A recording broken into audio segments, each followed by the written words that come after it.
প্রিয় দর্শক শ্রোতা, আমন্ত্রণ জানাচ্ছি দেশের এবং দেশের বাইরের সকল দর্শক শ্রোতাকে বাংলা বিরাতের সংবাদে। সংবাদ আয়োজন নিয়ে বার্তা কক্ষে রয়েছি আমি সত্যজিৎ সিংহ। বিস্তারিত সংবাদের শুরুতেই জানিয়ে দিচ্ছি লতিফ ট্রাভেলস সংবাদ শিরোনাম।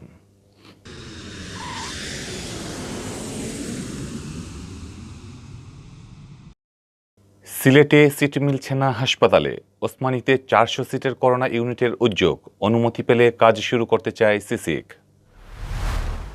চিত্রনায়িকা পরিমণির বাসায় র্যাবের অভিযান, বিপুল পরিমাণ মাদকসহ আটক। ওসমানী বিমানবন্দরে হয়রানির শিকার সেই নারী অবশেষে ফিরে গেলেন লন্ডনে। সারা দেশে করোনায় আরও 241 জনের প্রাণহানি, আক্রান্ত শনাক্ত প্রায় 14,000।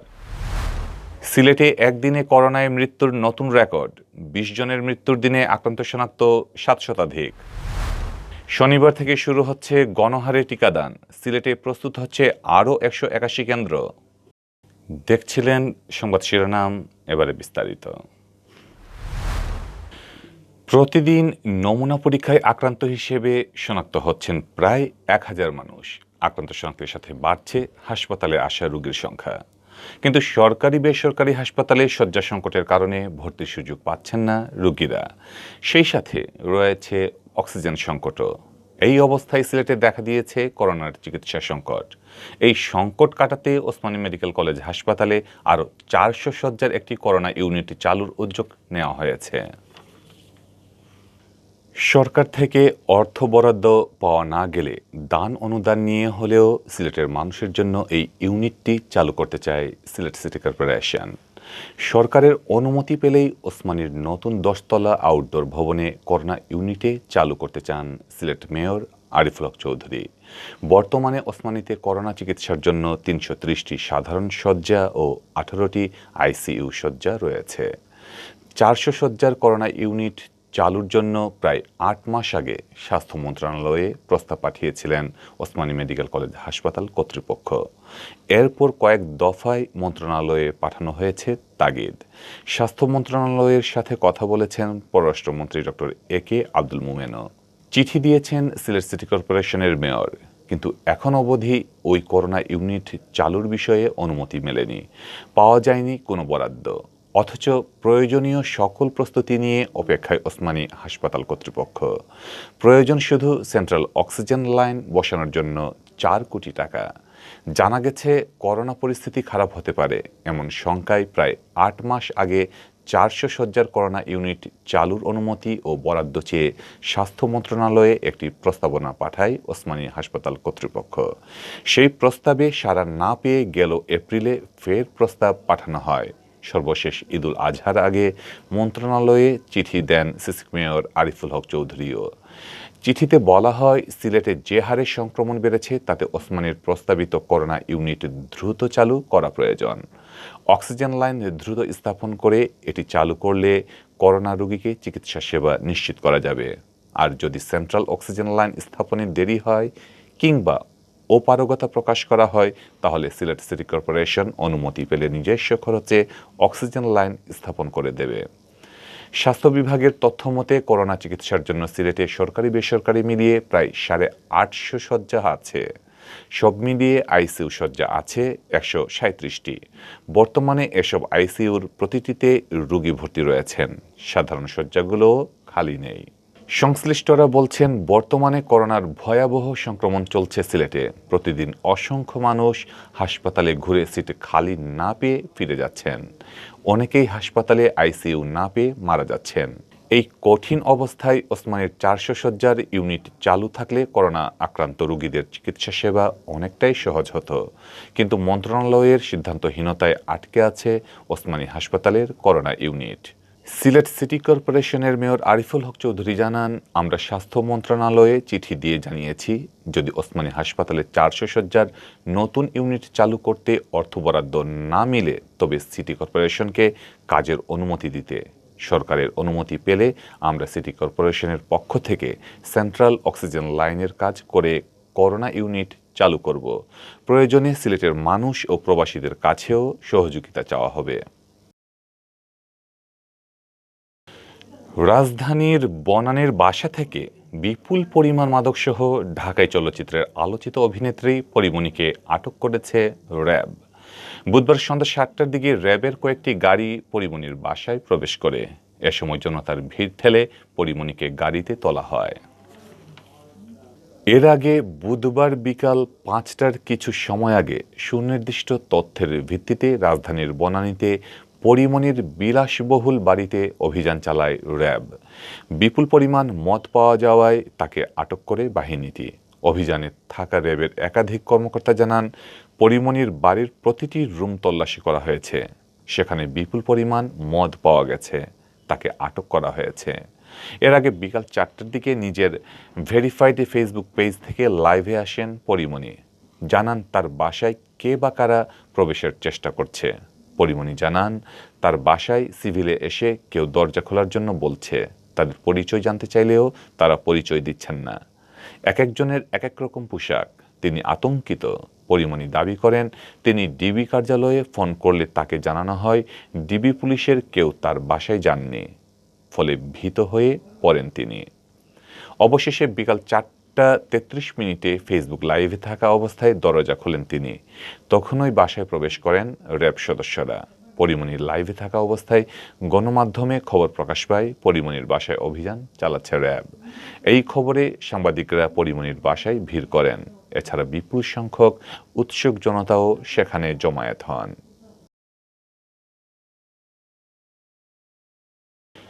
সিলেট ওসমানী আন্তর্জাতিক বিমানবন্দরে হয়রানির শিকার হওয়া যুক্তরাজ্য প্রবাসী সেই নারী অবশেষে লন্ডনের উদ্দেশ্যে সিলেট ছেড়েছেন। বুধবার বেলা ২টা ৫০ বাংলাদেশ বিমানের BG-201 ফ্লাইটে তিনি সিলেট বিমানবন্দর থেকে লন্ডনের উদ্দেশ্যে যাত্রা করেন। গেল ২৮ জুলাই সিলেট থেকে লন্ডন সরাসরি ফ্লাইটের বাংলাদেশ বিমানের BG-201 এর যাত্রী ছিলেন প্রবাসী জামিলা চৌধুরী। কিন্তু তিনি ওই দিন যুক্তরাজ্য যেতে পারেননি। তার অভিযোগ ছিল, বিমানবন্দরে বিমান বাংলাদেশ এয়ারলাইন্সের কয়েকজন কর্মকর্তার হয়রানির কারণে তিনি নির্ধারিত ফ্লাইটে উঠতে পারেননি। এ ঘটনা নিয়ে বাংলাভিউতে ওই প্রবাসী নারীর একটি ভিডিও সাক্ষাৎকার প্রচার হলে তা সামাজিক যোগাযোগ মাধ্যমে ভাইরাল হয়ে পড়ে। বিষয়টি বিমান প্রতিমন্ত্রীকে অবগত করেন পররাষ্ট্রমন্ত্রী ডক্টর আব্দুল মোমেন।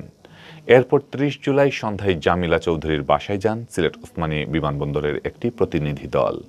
বাসায় গিয়ে তাকে সান্ত্বনা দেন প্রতিনিধি দলের সদস্যরা এবং ৪ আগস্ট যুক্তরাজ্য যাওয়ার জন্য টিকিটের ব্যবস্থা করে দেওয়ার আশ্বাস প্রদান করেন। সেই সঙ্গে তদন্ত সাপেক্ষে দোষী কর্মকর্তাদের বিরুদ্ধে ব্যবস্থা গ্রহণেরও আশ্বাস দেয় প্রতিনিধি দল। এর পরিপ্রেক্ষিতে পরবর্তীতে বিমানবন্দরের অভিযুক্ত ২ কর্মকর্তাকে শাস্তির আওতায় নিয়ে আসা হয়।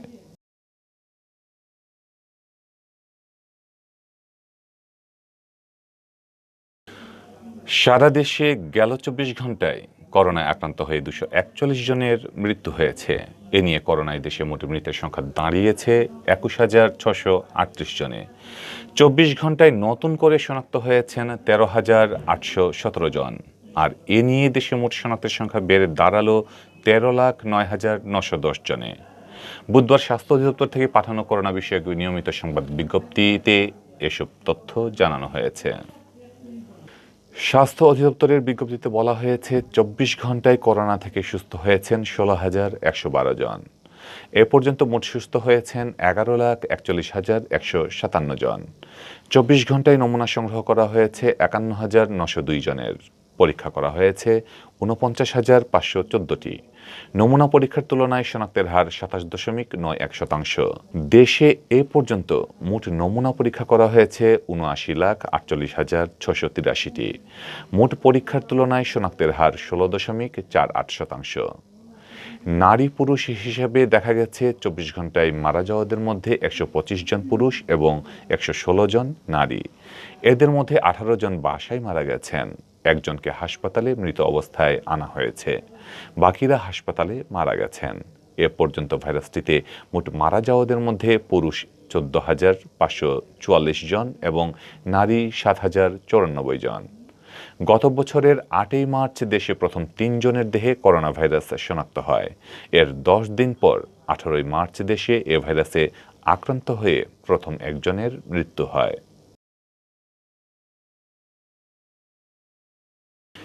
এদিকে মহামারী করোনা ভাইরাসে সিলেটে আরও ২০ জনের মৃত্যু হয়েছে। একদিনে মৃত্যুর সংখ্যায় এটাই সর্বোচ্চ। এছাড়া নতুন করে সংক্রমণ ধরা পড়েছে ৭১৫ জনের শরীরে। বুধবার দুপুরে স্বাস্থ্য অধিদপ্তর সিলেট বিভাগীয় কার্যালয় এই তথ্য জানিয়েছেন। স্বাস্থ্য অধিদপ্তর জানায়, মঙ্গলবার সকাল ৮টা থেকে বুধবার সকাল ৮টা পর্যন্ত সময়ে সিলেট বিভাগে করোনা আক্রান্ত ২০ ব্যক্তি মারা গেছেন। তাদের মধ্যে ওসমানী মেডিকেল কলেজ হাসপাতালে ৭ জন সহ সিলেট জেলাতেই মারা গেছেন ১৬ জন।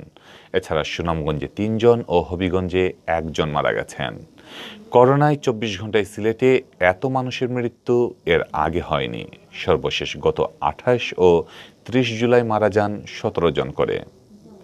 সব মিলিয়ে সিলেট বিভাগে করোনায় মৃতের সংখ্যা এখন ৭৪৮ জন। তন্মধ্যে সিলেট জেলায় ৫৯৯ জন, সুনামগঞ্জে ৫৫ জন, মৌলভীবাজারে ৬১ জন ও হবিগঞ্জে ৩৫ জনের প্রাণ গেছে। সর্বশেষ ২৪ ঘন্টায় বিভাগে ৭১৫ জনের শরীরে করোনার অস্তিত্ব ধরা পড়েছে। ১৯১০ জনের নমুনা পরীক্ষা করে তাদেরকে শনাক্ত করা হয়েছে। শনাক্তের হার ৩৭.৪৩%। এ নিয়ে সিলেটে করোনা আক্রান্তের সংখ্যা দাঁড়িয়েছে ৪২,৭৩০ জনে। সর্বোচ্চ ২৬,৬৭৫ জন আক্রান্ত হয়েছেন সিলেট জেলায়। সুনামগঞ্জে ৫,০০২ জন, মৌলভীবাজারে ৫,৯৩৯ জন ও হবিগঞ্জে ৫,১১৪ জন আক্রান্ত হয়েছেন। সিলেট বিভাগীয় স্বাস্থ্য পরিচালক ডক্টর হিমাংশু লাল রায় জানান, সর্বশেষ ২৪ ঘন্টায় সিলেট বিভাগে করোনা থেকে মুক্তি পেয়েছেন ৩০৩ জন। তাদের নিয়ে বিভাগে ৩১,৯৭৩ জন সুস্থ হয়ে উঠেছেন।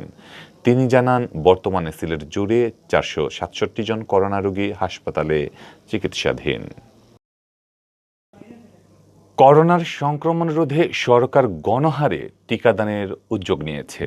শনিবার থেকে এই উদ্যোগের বাস্তবায়ন শুরু হবে। এই গণহারে টিকাদানের জন্য সিলেটে আরও ১৮১টি কেন্দ্র চালু করা হচ্ছে। এর মধ্যে সিলেটের নগরীতে হবে ৮১টি কেন্দ্র আর জেলার ১৩টি উপজেলায় হবে বাকি ১০০টি কেন্দ্র। সিলেটের সিভিল সার্জন কার্যালয় ও সিসিকের সংশ্লিষ্ট কর্মকর্তাদের কাছ থেকে এ তথ্য জানা গেছে। সংশ্লিষ্টরা জানান, বর্তমানে সিলেট নগরীতে ওসমানী মেডিকেল কলেজ হাসপাতাল এবং পুলিশ লাইন্সে টিকা দেওয়ার কাজ চলছে। আর উপজেলা পর্যায়ে উপজেলা স্বাস্থ্য কমপ্লেক্সে চলছে টিকাদান। তবে আগামী শনিবার থেকে সিলেট জেলার সকল ইউনিয়নে এবং সিসিকের সকল ওয়ার্ডে টিকাদান শুরু হবে। উপজেলাগুলোতে সিনোফার্মা এবং সিসিকের ওয়ার্ডগুলোতে মডার্নার টিকা দেওয়া হবে। সিসিকের প্রধান স্বাস্থ্য কর্মকর্তা ডক্টর জাহিদুল ইসলাম সুমন জানান, সিসিকের ২৭টি ওয়ার্ডের প্রতিটিতে ৩টি করে টিকাদান কেন্দ্র চালু করা হচ্ছে। সব মিলিয়ে ৮১টি কেন্দ্র হবে। টিকাদানগুলো নির্দিষ্ট করে এর তালিকা মন্ত্রণালয়ে পাঠানো হয়েছে বলেও জানিয়েছেন তিনি। সিলেটের deputy civil surgeon doctor Janmejoy Dutta জানান, জেলার ১৩টি উপজেলায় ১০০টি ইউনিয়নে ১টি করে টিকাদান কেন্দ্র হচ্ছে। এই তালিকা চূড়ান্ত করা হয়েছে। তিনি জানান, প্রতিটি কেন্দ্রে একজন টিকাদানকারী ও ৩-৪ জন স্বেচ্ছাসেবক থাকবেন। স্বাস্থ্য অধিদপ্তরের মাঠকর্মী, কমিউনিটি ক্লিনিকের কর্মীরা এ কাজ করবেন। বেসরকারি সংস্থার কর্মীদের সহায়তাও নেওয়া হবে। তাদেরকে প্রশিক্ষণ দিয়ে প্রস্তুত করা হচ্ছে। সংশ্লিষ্টদের কাছ থেকে জানা গেছে, প্রতিটি কেন্দ্রের প্রতিটি বুথে একদিনে অন্তত ২০০ টিকাদানের লক্ষ্য নির্ধারণ করা হয়েছে। তবে টিকাদানের সংখ্যা মূলত টিকা প্রাপ্তির ওপরই নির্ভর করছে। বেশি টিকা পেলে বেশি সংখ্যক মানুষকে তা দেওয়া হবে। বর্তমানে টিকাদান কর্মীদের প্রশিক্ষণ চলছে বলে জানা গেছে। সোমবার ৪২ জন কর্মীকে নগর ভবনে প্রশিক্ষণ দেওয়া হয়। প্রশিক্ষণ কাজে বিশ্ব স্বাস্থ্য সংস্থা ও ইউনিসেফের সহায়তা করছে বলে জানিয়েছেন ডক্টর জাহিদ। তিনি জানান, সিসিকে ১৭০ জনের মতো টিকাদান কর্মী প্রয়োজন। এক্ষেত্রে বেসরকারি সংস্থাগুলোর সহায়তা নেওয়া হচ্ছে। এদিকে করোনা ভাইরাসের টিকার ক্ষেত্রে নির্দিষ্ট তাপমাত্রায় সংরক্ষণ একটি জরুরি বিষয়। ডক্টর জন্মেজয় দত্ত জানিয়েছেন, ইউনিয়ন পর্যায়ে টিকা নিতে আইস বক্স ব্যবহার করা হবে যাতে মান ঠিক থাকে। সিসিকের ওয়ার্ড এবং উপজেলাগুলোর ইউনিয়নে পূর্ব রেজিস্ট্রেশন ছাড়াই টিকা নেওয়া যাবে, কারণ টিকা কেন্দ্রগুলোতে তাৎক্ষণিক রেজিস্ট্রেশনের ব্যবস্থা রাখা হচ্ছে। ঘরের বাইরে গেলে মাস্ক পরুন, স্বাস্থ্যবিধি মেনে চলুন। এতক্ষণ দেখছিলেন বাংলা ভিউ রাতের সংবাদ। কিছুক্ষণ পর শুনুন সিলেটের আঞ্চলিক ভাষায় রাতের সংবাদ। দেখার আমন্ত্রণ জানিয়ে বিদায় নিচ্ছি। সাথে থাকার জন্য ধন্যবাদ।